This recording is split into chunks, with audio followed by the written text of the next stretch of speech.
Session शुरू होगी 5 second बाद।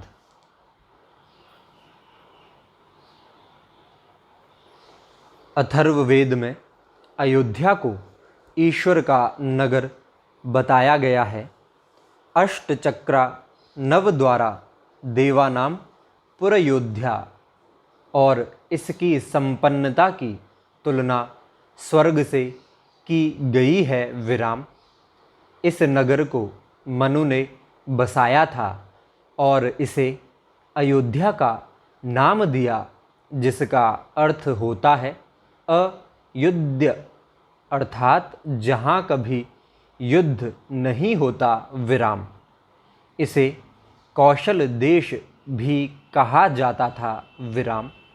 यह पवित्र सरयू नदी के तट पर बसा है विराम। अयोध्या मूल रूप से हिंदू मंदिरों का शहर है विराम। यहाँ आज भी हिंदू धर्म से जुड़े अवशेष देखे जा सकते हैं विराम। जैन मत के अनुसार यहाँ 24 तीर्थंकरों में से 5 तीर्थंकरों का जन्म हुआ था विराम।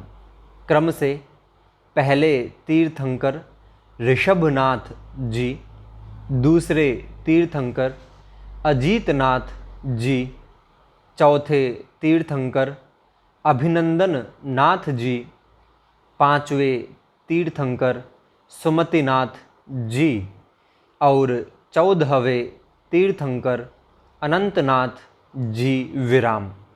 इसके अलावा जैन और वैदिक दोनों मतों के अनुसार भगवान रामचंद्र जी का जन्म भी इसी भूमि पर हुआ विराम। उक्त सभी तीर्थंकर और भगवान रामचंद्र जी सभी इक्ष्वाकु वंश से थे विराम। इसका महत्व इसके प्राचीन इतिहास में निहित है विराम पैरा। भगवान श्री रामचंद्र हिंदू सनातन धर्म के सबसे पूज्यनीय, सबसे महानतम देव माने जाते हैं विराम। उनका व्यक्तित्व, मर्यादा, नैतिकता, विनम्रता, करुणा, क्षमा, धैर्य, त्याग तथा पराक्रम का सर्वोत्तम उदाहरण माना जाता है विराम।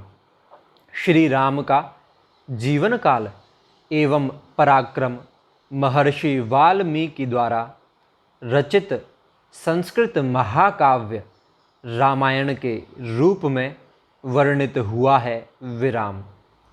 रामायण में सीता के खोज में श्रीलंका जाने के लिए 25 किलोमीटर पत्थर के सेतु का निर्माण करने का उल्लेख प्राप्त होता है, जिसको राम सेतु कहते हैं। वह आज भी स्थित है विराम पैरा।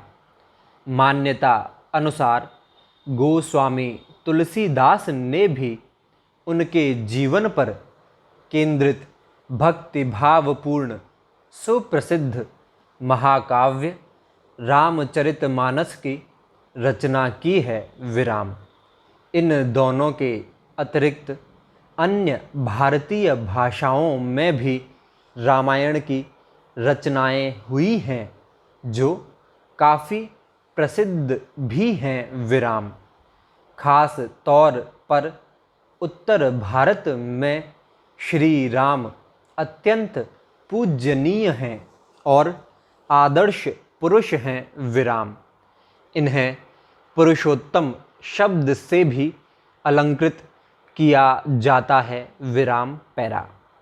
जब जब धरती पर त्राहि त्राहि मची, अत्याचारियों के अत्याचार बढ़े, तब तब भगवान ने अवतार लिया और धरती से पाप व अत्याचार को मिटाकर धरती का उद्धार किया विराम। इस 2 अक्षर से बने राम नाम की महिमा भी अपरंपार है विराम।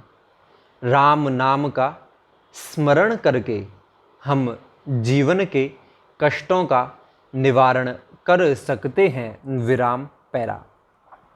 भगवान राम की चारित्रिक विशेषताएं, उनका जीवन व शिक्षाएं आज भी सर्वथा प्रासंगिक हैं। विराम। चैत्र शुक्ल नवमी के दिन त्रेता युग में रघुकुल शिरोमणि महाराज दशरथ एवं महारानी कौशल्या के यहाँ अखिल ब्रह्मांड नायक अखिलेश ने पुत्र के रूप में जन्म लिया था। विराम पैरा। श्री राम ने मर्यादा के पालन के लिए राज्य, मित्र, माता पिता, यहाँ तक कि पत्नी का भी साथ छोड़ा। विराम। इनका परिवार आदर्श भारतीय परिवार का प्रतिनिधित्व करता है। विराम। राम रघुकुल में जन्मे थे, जिसकी परंपरा प्राण जाहूँ बरु बचनु न जाई की थी। विराम। राम के पिता दशरथ ने उनकी सौतेली माता कैकेयी को उनकी किन्हीं 2 इच्छाओं को पूरा करने का वचन दिया था। विराम।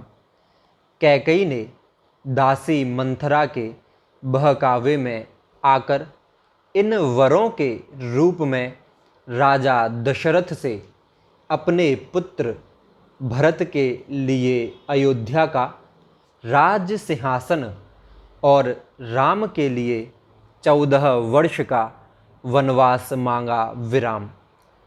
पिता के वचन की रक्षा के लिए राम ने खुशी से 14 वर्ष का वनवास स्वीकार किया। विराम। पत्नी सीता ने आदर्श पत्नी का उदाहरण देते हुए पति के साथ वन जाना उचित समझा। विराम। भाई लक्ष्मण ने भी राम के साथ 14 वर्ष वन में बिताए। विराम। भरत ने न्याय के लिए माता का आदेश ठुकराया और बड़े भाई राम के पास वन जाकर उनकी चरण पादुका खड़ाऊं ले आए। विराम। फिर इसे ही राजगद्दी पर रखकर राजकाज किया। विराम। जब राम वनवासी थे, तभी उनकी पत्नी सीता को रावण हरण कर ले गया। विराम। जंगल में राम को हनुमान जैसा मित्र और भक्त मिला, जिसने राम के सारे कार्य पूरे कराए। विराम। राम ने हनुमान, सुग्रीव आदि वानर जाति के महापुरुषों की सहायता से सीता को ढूंढा। विराम। समुद्र में पुल बना कर लंका पहुँचे तथा रावण के साथ युद्ध किया। विराम। उसे मार कर सीता जी को वापस ले कर आए। विराम। राम के अयोध्या लौटने पर भरत ने राज्य उनको ही सौंप दिया। विराम। राम न्याय प्रिय थे। विराम। उन्होंने बहुत अच्छा शासन किया, इसलिए लोग आज भी अच्छे शासन को राम राज्य की उपमा देते हैं। विराम। इनके 2 पुत्रों कुश व लव ने इनके राज्यों को संभाला। विराम। वैदिक धर्म के कई त्योहार जैसे दशहरा, राम नवमी और दीपावली राम की वन कथा से जुड़े हुए हैं। विराम। आज के समाज में बढ़ती अनैतिकता, लालच, झूठापन, लूट खसोट में श्री राम के